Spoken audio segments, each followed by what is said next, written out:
Hi friends, this is Kim from Creative DIY Purpose. Welcome. I'm so glad that you're here. Today I have some more thrifted finds to share with you. We will be upcycling and repurposing a few pieces for spring home decor. And we will also take a quick peek at some thrifted vintage treasures. So come on, let's get started. I picked up this cute little pitcher at a thrift store for a couple dollars. I love the unique shape of it and thought it would make a super cute vase for my kitchen. So I went ahead, gave it 2 coats of spray paint, and then I thought it needed something for the front. So I'm just taking an IOD stamp. I believe that that's Rose Toile.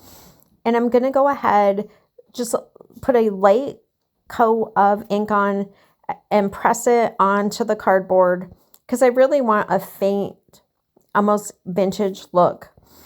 And I was trying to be very careful because the surface is curved, and I held it onto it really well in the middle. It came out really well, even just touching on the outsides, except for when I switched hands, I moved it just a little bit, so there's a little blur.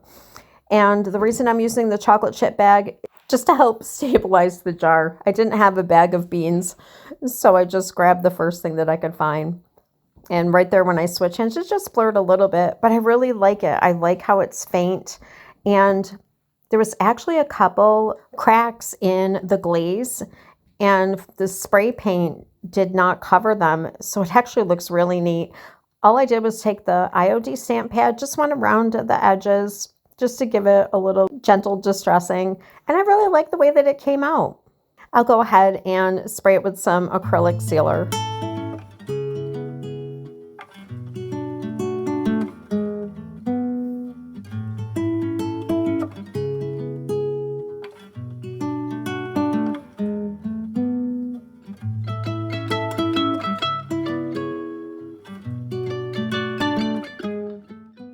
All right, so for this project, I'm going to use the wooden frame. I just painted this white, lightly distressed it with some fine grit sandpaper, and then I took the leftover piece of beadboard and cut out to the size of the frame.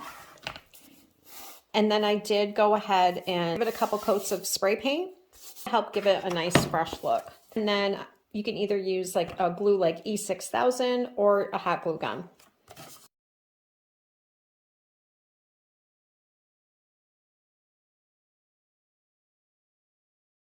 So I didn't want to purchase a wreath for this piece, so I'm going to try to make my own from what I have. So just some wire cutters, some old greenery, and some florist wire. What I want to go ahead and do is make sure that I have all equal parts of my greenery, just so when I piece it together, it's kind of even. So I'm going to choose to have 4 little sprigs in each section. So we're going to go ahead, we'll take this one off, and we will reuse those for something else.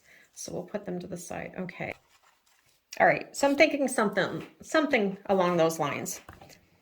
All right, so now that we've got the basic shape, we're gonna go ahead and just take one piece, decide which one we want, and you can always add to it later. All right, so the first thing I'm gonna do is just tie the wire around. I am gonna go through and clip off the ends because there's just no need for them, and I don't want them to scratch the surface. I'm going to move those there. So I'm just going to wrap the wire a few times around the one piece in my hand, and then I will bring the next piece over and kind of line it up. And I'm trying to wrap the wire around the actual stem, and then you can position the leaves back over the top of the wire so that you can't see it. I was thankful that the wire's green because I had actually missed a couple spots with the leaves and had to reposition them after. And then if you have extra wire, loose wire, which I did end up doing, I need a lot more practice at this. I just crimped it a little bit tighter at the end. So I did end up taking some of those extra individual pieces that I had cut off, and I kind of wired them in some of the bare spots of the wreath. I think it needs a little something. So I printed these images that I made on canva.com, printed them out on cardstock, and I'm going to cut this out and add like a little tag to it. Well, I'll see how it looks. This is available for you to print out if you'd like on my website at creativediypurpose.com. You can link it in the description below. I'm thinking, I think I like this one. Then I just went ahead and tied it on with some string, and that way I can always change it out anytime I want. You could use anything that you want. You could use ribbon, lace. So I decided instead of gluing the wreath, I was going to go ahead and drill in like a little hook, and that way I could change out the wreath or put something else in there if I decided to.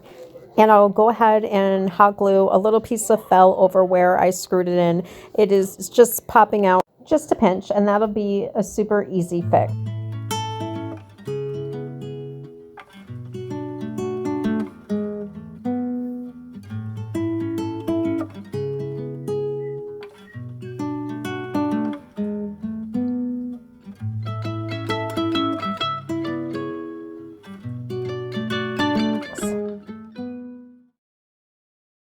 So for our first beautiful thrifted find, when I run a Google image search on this beautiful plate, it will show up as a Schumann in Bavaria. As you can see, the maker's mark on the back is green, but it's extremely worn. And I did read online that the Schumann factory has started back in 1881 in Bavaria. So they've had several different maker's marks over the years, but the ones on the back of these style plates are all green. So for right now, I'm just selling this as a beautiful plate upon further research. Our next item is a beautiful apple brooch by Jerry's, roughly around the 1970s. Jerry's began making quality custom jewelry in 1950, and sadly they closed in 1996. And here we have Rose Garland Demi-Tasse. And Demi-Tasse is a small coffee cup. These were made by GDA in France and decorated by CH Field Havilon. I have 8 cups and 10 saucers, and they are in absolutely gorgeous condition. And these are also listed on my site and on Etsy, and both come with free shipping and a lot of packing material. And I do try to ship out within 24 hours. Our next item, I'm not sure if these napkins are vintage. They did come from an estate sale. Sadly, they have a couple small spots, but I believe that they could come out with some work. Our next piece is a beautiful platter that is fine china from Southernton by Baum. It is made in Poland. I love its classic look. It does have some scalloped edges around the one side. And I just think it'd be a beautiful, versatile piece. And that's our collection for this week. Let me know in the comments below which of these beautiful items is your favorite. I picked up this metal pedestal basket and wanted to give it a new look, so I'm going to go on with some white chalk paint. This piece had so many beautiful details. While the paint was still damp, I went through with a super stiff brush, and I'm just doing some distressing to try to bring out some of those original deep tones. So I'm going to go ahead and seal this piece, and I'm going to use some DIY clear wax. I really like details in this piece. The distressing was able to bring out a lot of it. But I'm going to go ahead. I just finished up a project, and I have a little bit of the dark wax still on my brush. That's why I'm putting the wax on to the paper bag, because I definitely don't want to get that dark wax in with my clear wax. And I'm just going to go ahead and seal the entire piece and hope that just a little bit of that dark wax gets in those cracks. And then as soon as it's had a chance to sit on and dry a little bit, I'll go ahead and just lightly buff it out. And I think it worked. It's got a nice aged look to it. And now we're going to make some bowl fillers for our dish. For this simple project, we're just going to use some Mod Podge, some plastic Easter eggs, some leftover scraps of tissue paper and napkin from my other projects, and some paintbrushes. One we're going to dip into the Mod Podge, and the other one are going to be used to help push the paper into the Mod Podge and make it smooth. I'm going to go ahead and just spray paint them with some white spray paint.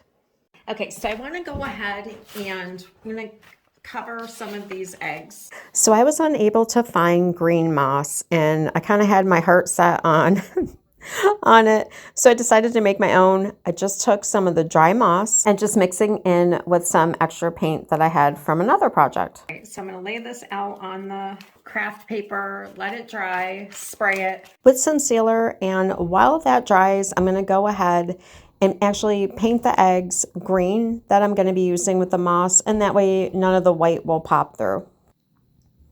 And it worked. I can't believe it. It came out really nice, and it really didn't take that long to dry. So I'm just going to go ahead and apply Mod Podge. Now this did take me some trial and error on how to figure out the neatest way to do this.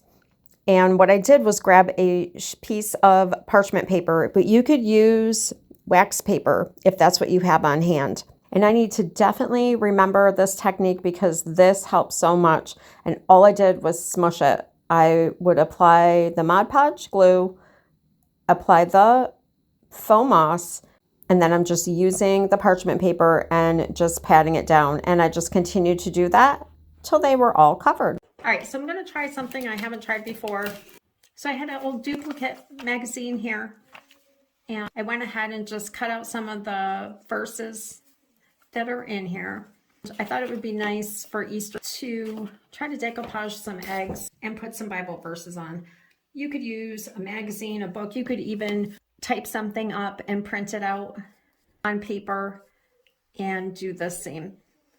So I did go ahead first, and I had some 1 inch by 1 inch squares of napkin, and I did go ahead and decoupage them on first. Now, through a little trial and error with the verses, I found that it was easier to put them on in strips from the top to the bottom. I did try to go around the egg on some of them, and they just didn't come out as well.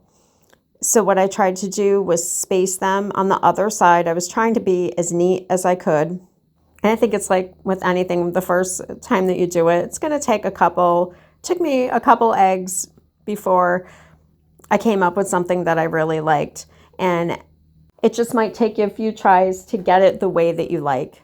You could also just do a few strips and let it sit in like a plastic lid and let it dry, and then go on and apply the next few pieces. I didn't mind getting messy, and I'd much rather just do it, do them all, and then wash my hands and be done with them. But I also tend to be extremely messy when I'm doing different projects. So I'm actually going to show you these. Ended up being my favorite. I just went around with the tissue paper and Mod Podged that on, and then just did one verse, and then I had a brush with just some brown watered down paint that I just went over and kind of gave it an aged look. But you don't have to use that brown paint. You could just leave it as is. I picked this standing wooden cross up at the Dollar Tree, and I thought that this would go perfect in our pedestal basket. So I wanted the rugged cross look, so I went ahead and added some truffled paint from Waverly, and I just went ahead and added some water to the chalk paint. I am so very sorry that some of the projects were a little out of frame. My tripod broke, and I did buy a new overhead one, and it just came in the mail as I'm editing this video. So hopefully next week I'll get it right. So I just applied the watered down paint all over the entire piece, wiped it back with a cloth, and it dried super fast. But I think I'd like to put something in the middle. What do you guys think? Let's see. I'm going to go see what I can find. I have these paper lace doilies, and I just cut out a section. And I think what I'm going to do is hot glue them on the back. I think that ended up being my favorite project for today. And here it is all put together. What type of bowl fillers do you like to use for spring? Please share with me by commenting below, and I'll try to respond as soon as I can. Also, please let me know by commenting below which was your favorite item today, or was it a project? Was it a vintage item? I so look forward to hearing from you.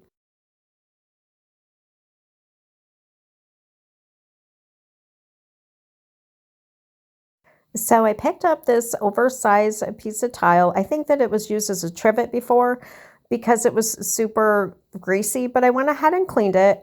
because I want to turn it into a drink coaster. I like the fact that it's oversized and will hold my super huge coffee mug and a mason jar of ice water in the warmer months. I did go ahead, give it 2 coats of the Rust-Oleum spray paint. And now I'm just going ahead. I think that this is kind of a combination of chalk paint and acrylic paint. I just did some green, went around the edges with a super light amount, almost like a dry brush, because the stencil has really fine lines and I definitely didn't want it to bleed. So it took just a little bit, but simple upcycle project. And since I'm not going to put anything super hot on top of it, I'll probably just go ahead and do some spray sealer on it. I did go around the edges with some of the gold acrylic paint.